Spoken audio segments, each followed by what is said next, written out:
കഞ്ചാവ് കേസിലെ പ്രതികളിൽ നിന്നും പണം വാങ്ങിയ കളമശ്ശേരി ഗ്രേഡ് എസ്ഐ പൗലോസിനും വിവാദ ഇടനിലക്കാരി കവിതാ പിള്ളയ്ക്കുമെതിരെ വിജിലൻസ് കേസെടുത്തു.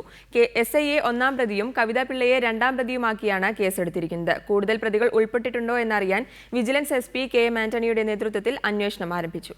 വിജിലൻസിന്റെ കൊച്ചി ബ്രാഞ്ച് ഡിവൈഎസ്പി ബിജുമോൻ നടത്തിയ അന്വേഷണ റിപ്പോർട്ടിന്റെ അടിസ്ഥാനത്തിലാണ് വിജിലൻസ് ഡയറക്ടർ കേസെടുക്കാൻ എസ്പി കെ എം ആന്റണിക്ക് അനുമതി നൽകിയത്.